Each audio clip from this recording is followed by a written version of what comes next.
Halo anak-anakku yang baik, kelas 4 A, B, dan C. Jumpa lagi dengan saya Ibu Yanti pada pembelajaran 14, menghormati milik orang lain. Pada pembelajaran ini di KD 1.5, 2.5, 3.5, dan 4.5 kita akan melihat satu persatu. Di KD 1.5 sikap spiritual, kita akan bersyukur atas 10 perintah Allah yang menjadi landasan dalam berelasi dengan sesama. Di KD 2.5 sikap sosial, kita akan belajar bagaimana kita harus percaya diri dalam mewujudkan 10 perintah Allah yang menjadi landasan dalam berelasi dengan sesama. Pada KD 3.5 pengetahuan, adik-adik akan belajar memahami 10 perintah Allah yang menjadi landasan dalam berelasi dengan sesama.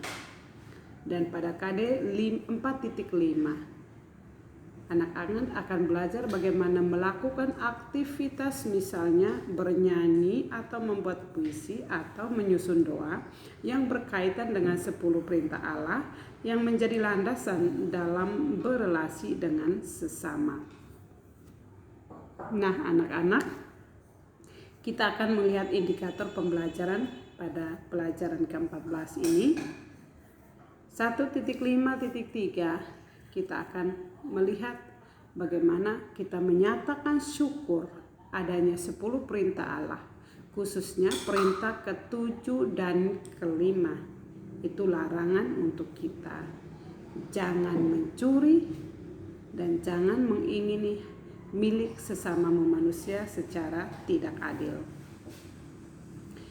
Di indikator 2.5.3 kita mau menyatakan kepercayaan diri untuk menghormati milik orang lain dengan ikut menjaga sarana umum di sekolah, di jalan, di tempat-tempat umum, dan dimanapun. Oke.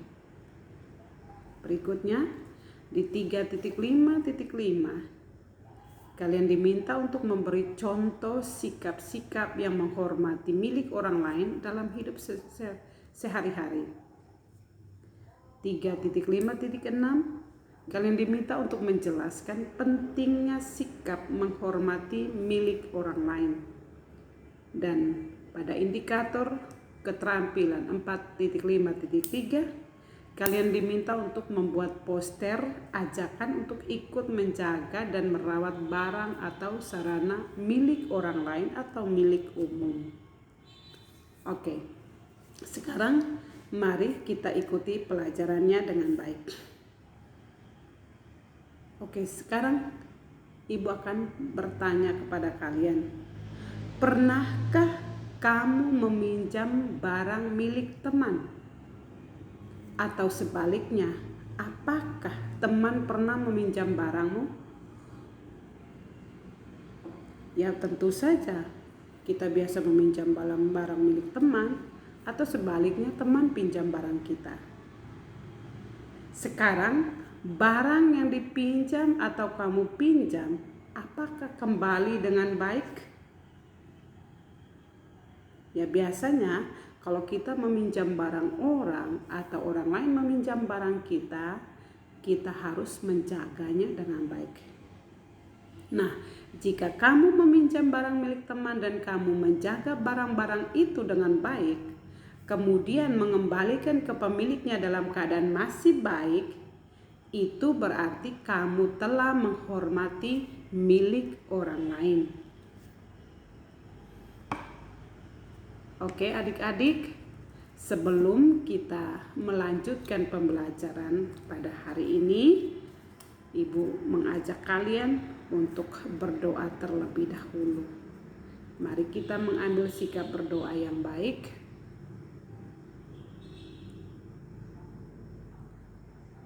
Kita menarik nafas dan hembuskan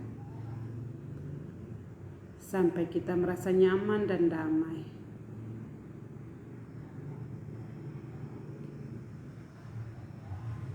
Mari kita memohon berkat Allah Tritunggal yang Maha Kudus ke atas diri kita masing-masing dan ke atas kegiatan kita pada hari ini dengan berdoa dalam nama Bapa dan Putra dan Roh Kudus. Amin. Tuhan, kami bersyukur atas pelajaran yang telah kami terima dalam pertemuan-pertemuan sebelumnya. Kami semakin memahami bagaimana kami harus menghormati orang tua dan cinta kepada sesama. Semoga hari ini kami pun bisa belajar dengan baik tentang sikap menghormati milik orang lain. Amin. Kemuliaan kepada Bapa dan Putra dan Roh Kudus, seperti pada permulaan, sekarang, selalu, dan sepanjang segala abad. Amin. Dalam nama Bapa dan Putra dan Roh Kudus. Amin. Oke anak-anak, mari kita lanjutkan pembelajarannya. Oke, sekali lagi kita belajar tentang menghormati milik orang lain. Nah adik-adik, memiliki sesuatu menjadi salah satu pengalaman dasar ya dari seseorang. Ya, tidak mungkin kita hidup di dunia ini tanpa memiliki apa-apa. Tetapi ini merupakan kebutuhan dasar ya dari setiap orang. Memiliki sesuatu merupakan hak seseorang demi kemerdekaan yang telah diberikan oleh Tuhan, pencipta dan pemilik segala sesuatu. Tuhan sendiri setelah Dia menciptakan kita bersama semua isinya, Dia memberikan semua isi bumi ini untuk kita manusia. Kita mengolah, menggunakannya untuk kepentingan dan kebutuhan kita setiap hari. Nah, kebiasaan ikut memelihara barang milik orang, apalagi milik bersama seperti buku di perpustakaan, merupakan salah satu kebiasaan menghormati milik orang lain. Ya, karena barang-barang di perpustakaan itu merupakan barang umum, itu berarti milik orang lain. Kita harus menghormatinya. Pernahkah kamu kehilangan barang milikmu?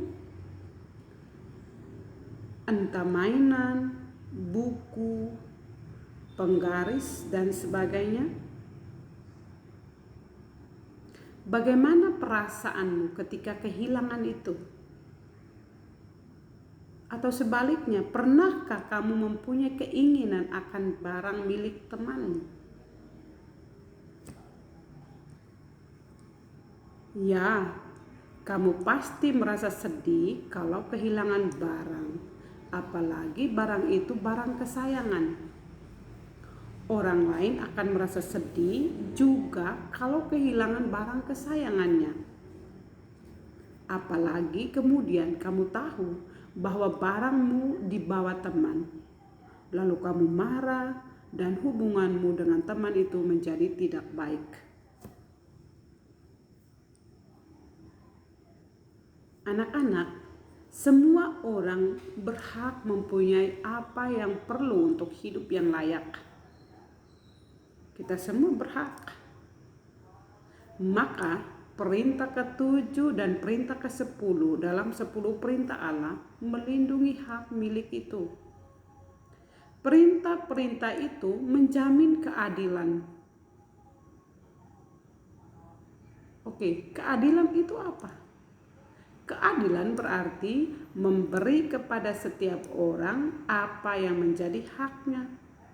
Ingat baik-baik, keadilan itu atau adil itu berarti memberi kepada setiap orang apa yang menjadi haknya. Keadilan termasuk hak bagi setiap orang. Allah memerintahkan kepada manusia melalui firman-Nya dalam 10 perintah Allah, yakni apa? Jangan mencuri dan jangan mengingini milik sesamamu dengan tidak adil. Itu perintah Allah yang kelima, itu jangan mencuri Yang ke-10, jangan mengingini milik sesamamu dengan tidak adil.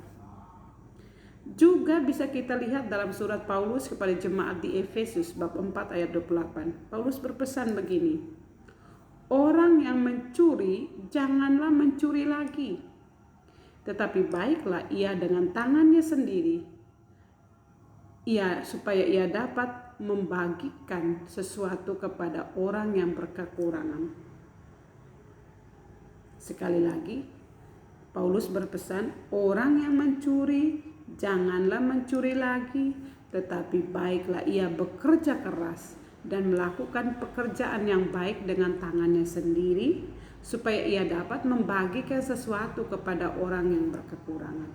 Itu yang diinginkan Tuhan. Kita harus bekerja dengan mengeluarkan keringat sendiri untuk mendapatkan apa yang kita butuhkan. Jangan mengambil barang orang. Itu yang tidak diinginkan. Kita melanggar perintah Allah yang ke-7 dan yang ke-10.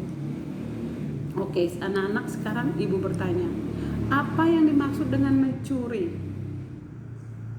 Coba, siapa yang bisa jawab? Apa yang dimaksud dengan mencuri? Apa itu mengingini dan mengapa orang tidak boleh mengingini milik orang lain menurut kitab suci tersebut? Oke, sekarang kita harus menjawabnya. Kita bisa menjawabnya. Mencuri itu apa? Mencuri adalah mengambil milik orang lain dengan tidak seizin dan sepengetahuan pemiliknya, sehingga pemiliknya merasa kehilangan. Oke, coba kita ulangi. Mencuri adalah mengambil milik orang lain dengan tidak seizin dan sepengetahuan pemiliknya, sehingga pemilik merasa kehilangan. Tindakan mencuri tidak begitu saja terjadi. Tindakan mencuri muncul dari adanya keinginan memiliki barang milik orang lain. Mengingini tidak sekedar ingin dalam pikiran, tetapi sampai dengan mau mengambilnya. Jadi ingat baik-baik, tidak hanya langsung mengambil, tetapi dengan mengingini saja itu sudah mencuri. Ya, saya bisa kasih contoh. Ya, ini salah satu contoh ya. Kamu melihat pulpen teman di atas mejanya yang ketinggalan. Pulpennya bagus, kamu suka. Dan kamu tahu bahwa temanmu sudah pulang dan dia meninggalkan pulpennya. Karena pulpennya kamu suka, kamu ingin ambil barangnya. Kamu ingin ambil pulpen tersebut. Nah, itu baru menginginkan saja sudah melanggar perintah Allah yang ke-7, 10 di sini. Perintah Allah yang ke-10 yaitu apa?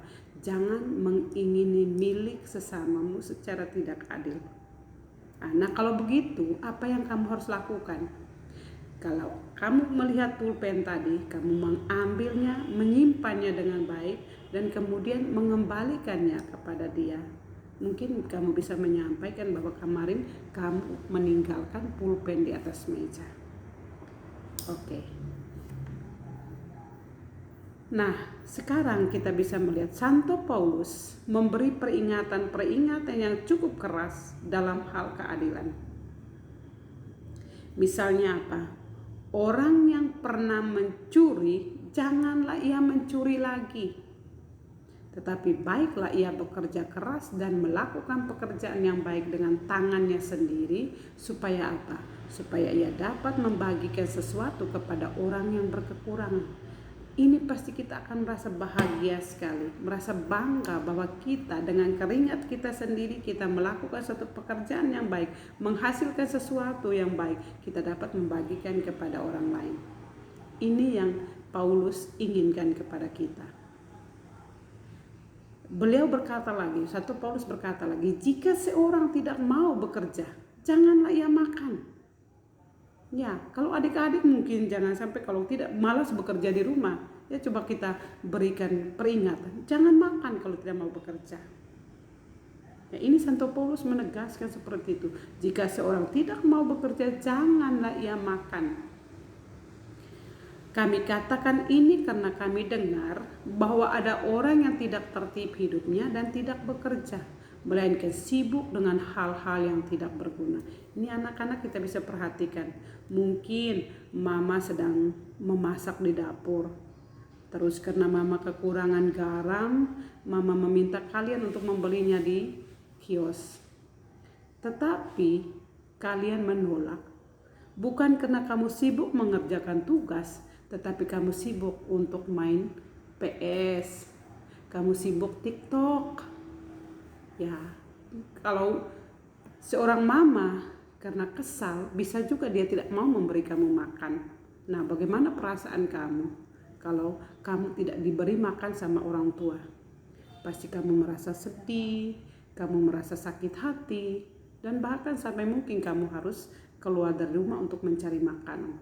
Tetapi yang diminta atau diinginkan oleh Santo Paulus di sini bahwa kita harus bekerja dulu baru makan. Kita harus mengeluarkan tenaga, kita harus bekerja. Jangan kita duduk santai lalu menginginkan sesuatu yang dengan mudah. Jadi Paulus sekali lagi menegaskan hal-hal penting tadi. Kalau kita mencuri, janganlah mencuri lagi.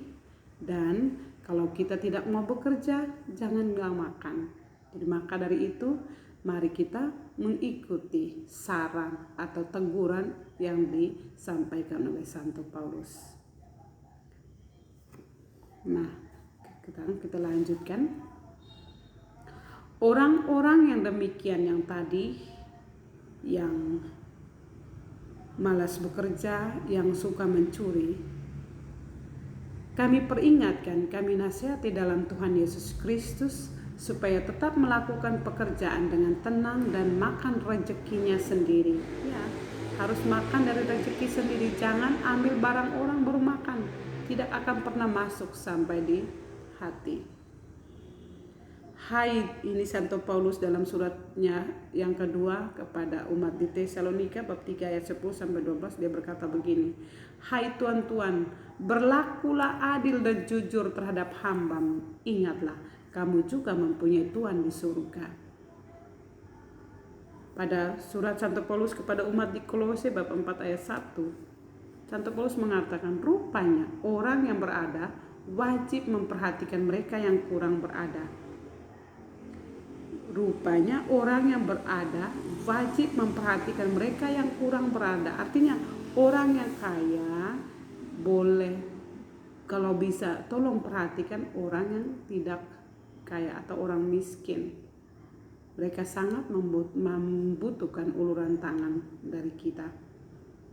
Ini adalah keadilan Kristiani, memberi kepada orang yang berkekurangan dari apa yang kita punya. Nah, sekarang setelah kita mengikuti pembelajaran tadi, Ibu berharap kalian dapat mengerti apa yang kita pelajari hari ini tentang menghormati milik orang lain.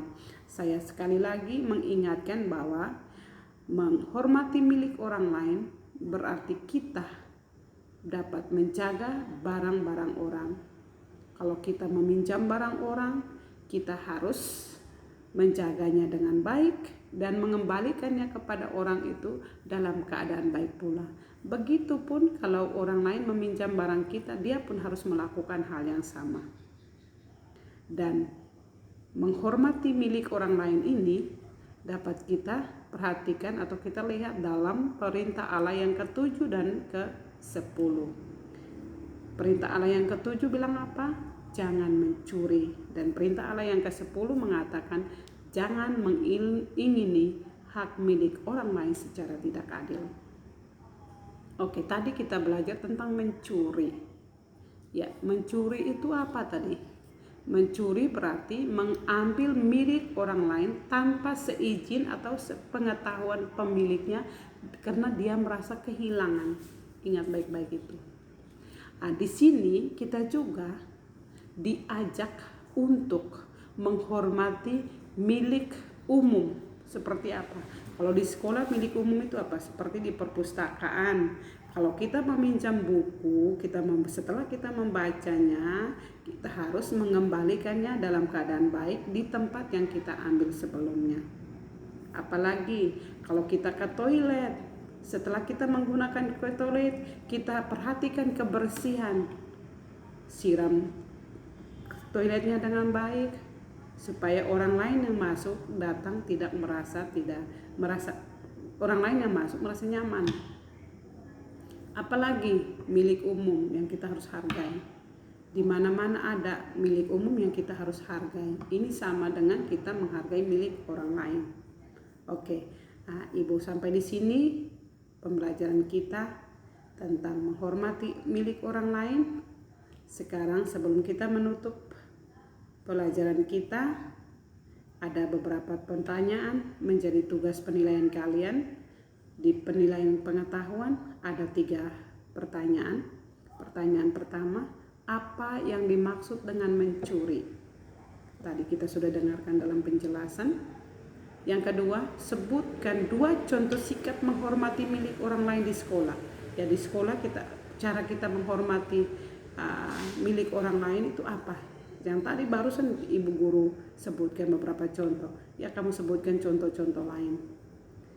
Nomor 3, sebutkan 2 contoh sikap tidak menghormati milik orang lain dalam hidup sehari-hari. Ya, tadi di sekolah.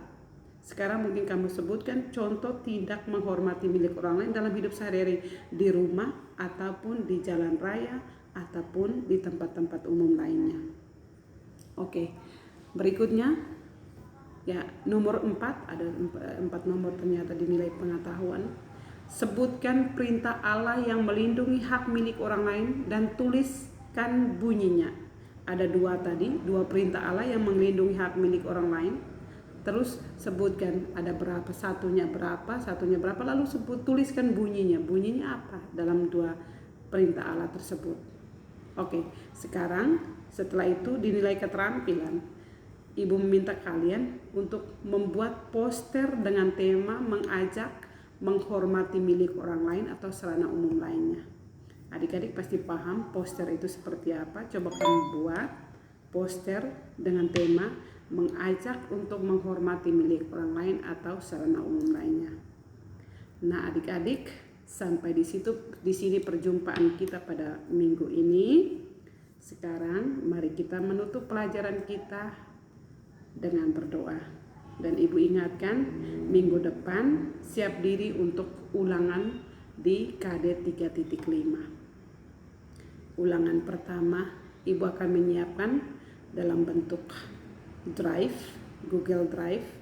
Nanti Ibu akan kirimkan link dan kalian kerjakan. Siapkan diri baik-baik, pelajari KD 3.5 itu yang pertama cinta kepada sesama, yang kedua menghormati hidup, dan yang ketiga menghormati milik orang lain. Pelajari materi itu baik-baik dan siap diri untuk ulangan minggu depan. Oke, sekarang kita siap diri untuk menutup pelajaran kita ini dengan doa. Saya kembali ajak kalian untuk hening sebentar. Kita merasakan kehadiran Yesus di tengah-tengah kita, bahkan di samping kita sekarang. Dan mari kita memohon berkat Allah Tritunggal yang Maha Kudus ke atas diri kita masing-masing. Dalam nama Bapa dan Putra dan Roh Kudus. Amin. Ya Allah Bapa yang Maha Baik, kami menghaturkan pujian dan syukur kami atas kelimpahan berkat dan rahmat-Mu, atas kebaikan-Mu, atas cinta dan kasih-Mu yang tak terhingga kepada kami. Terima kasih ya Bapa, Engkau telah menyertai kami sepanjang pembelajaran ini.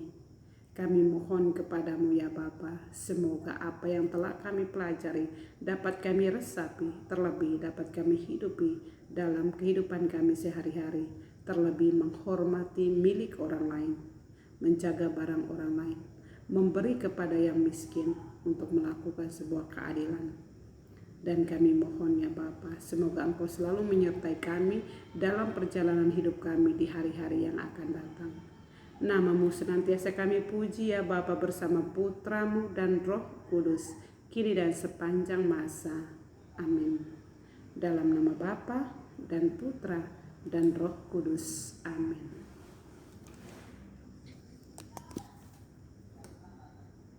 Oke.